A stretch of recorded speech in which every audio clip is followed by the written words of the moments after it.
La star brésilienne Neymar Junior déclame tout son amour au Paris Saint-Germain. La Juventus de Turin veut garder Cristiano Ronaldo pendant aussi longtemps que possible. Et pendant ce temps, Lionel Messi ébranle les finances du FC Barcelone avec son contrat pharaonique. Voici pour votre plus grand plaisir les actus de la semaine. Et on voit ça tout de suite après le générique.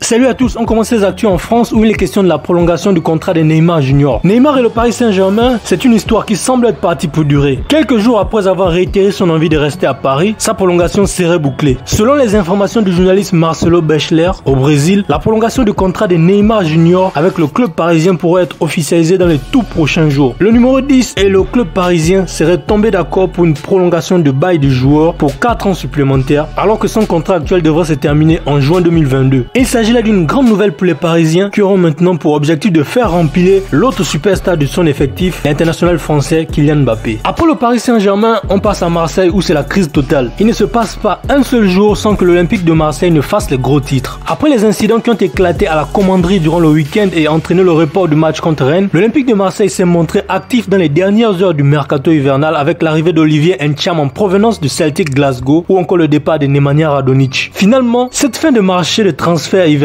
risque d'avoir de lourdes conséquences sur la suite de la saison des Marseillais. Présent en conférence de presse à la veille du match contre Lens, André Villas-Boas, l'entraîneur de l'Olympique de Marseille, a tout simplement annoncé aux journalistes présents qu'il avait remis sa lettre de démission aux dirigeants marseillais. Un énième coup de tonnerre sur la canebière dont Jean-Jacques Henri Hérault se serait bien passé. Toujours en France où il est question des droits de diffusion des championnats professionnels. Après la rupture de son contrat avec l'ancien diffuseur Mediapro, la Ligue de football professionnelle française et le groupe Canal+ annoncent un accord global concernant les droits audiovisuels de la diffusion de la Ligue 1 Uber Eats et de la Ligue 2 BKT pour la saison 2020-2021. À partir de la 25e journée de Ligue 1 Uber Eats et de la Ligue 2 et jusqu'à la fin de la saison, le groupe Canal+ disposera à chaque journée des droits audiovisuels exclusifs en direct et en intégralité de l'ensemble des matchs de Ligue 1 et de 8 à 10 matchs de Ligue 2, a confirmé la Ligue de football professionnel dans un communiqué ce jeudi soir. La LFP s'est dit satisfaite de cette solution après l'appel d'offres infructueux lancé en début de semaine. La Ligue professionnelle de football et le groupe Canal+ se félicitent d'avoir trouvé une solution globale permettant d'exposer les matchs de Ligue 1 Uber Eats et de Ligue 2 BKT à un large public pour la saison 2020-2021. Après la France, on passe à l'Espagne où l'actualité footballistique est bien chargée cette semaine. Et cette fois-ci, on parle du tirage au sort des demi-finales de la Copa del Rey. La Coupe du Roi de cette année nous a offert de nombreuses surprises. Malgré les éliminations de certains gros clubs comme le Real Madrid ou encore l'Atlético de Madrid, les affiches de la compétition n'ont pas déçu cette année. Le FC Séville, Levante, Athletic Bilbao et le FC Barcelone sont donc les 4 derniers clubs en compétition. Le tirage des demi-finales a eu lieu ce vendredi à 13h et les affiches sont les suivantes. Le FC Séville affrontera le FC Barcelone pour la première demi-finale. L'Athletic Bilbao hérite quant à lui de Levante. Les demi-finales auront lieu en format aller et retour. Les demi-finales aller se joueront le 10 février et les matchs retour se joueront le 3 mars 2021. L'actualité qui a fait couler beaucoup d'encre et de salive est sans doute celle du FC Barcelone. Le FC Barcelone qui a publié son bilan économique 2019-2020 où il reconnaît avoir une dette totale qui s'élève à 1,173 milliards d'euros. Selon le journal espagnol El Mundo, la crise financière qui frappe le FC Barcelone actuellement ne date pas d'aujourd'hui. Le quotidien espagnol a en effet dévoilé que l'une des raisons de cette crise est Lionel Messi et son contrat pharaonique signé en novembre 2017. El Mundo s'est procuré ce fameux contrat et a dévoilé tous les détails qui risquent d'en choquer plus d'un. Un bail estimé à 555 millions d'euros. L'Argentin aurait touché plus de 115 millions d'euros de primes de renouvellement et 77 millions d'euros de primes de fidélité. À ces chiffres s'ajoutent bien évidemment les 138 millions d'euros de son salaire par an, soit environ 75 millions d'euros net. Le numéro 10 du FC Barcelone aurait déjà touché plus de 92% de toute la somme. D'après El Mundo, il s'agit simplement du plus gros contrat de l'histoire du football. A noter que le contrat en or de Lionel Messi arrive à échéance en juin 2021 et pour le moment, le flou est total concernant son avenir. Et selon les informations des médias espagnols, quelques jours après la publication du journal espagnol El Mundo qui a révélé le contrat signé par Lionel Messi en 2017, la polémique continue de faire du bruit du côté de Barcelone. Alors que le FC Barcelone aurait déjà ouvert une enquête en interne afin de savoir qui aurait pu divulguer le contrat du joueur alors que quelques personnes seulement y avaient accès. Et selon les informations des médias crédibles comme Mundo Deportivo, ce mercredi, le clan Messi va à son tour porter plainte contre El Mundo et sera déterminé à intenter une action en justice contre les différents dirigeants du club qui avaient accès à son contrat et qui auraient pu filtrer les détails dévoilés par le média ibérique. Du côté du Real Madrid, c'est l'une de ces stars qui fait encore une fois de plus parler négativement. En effet,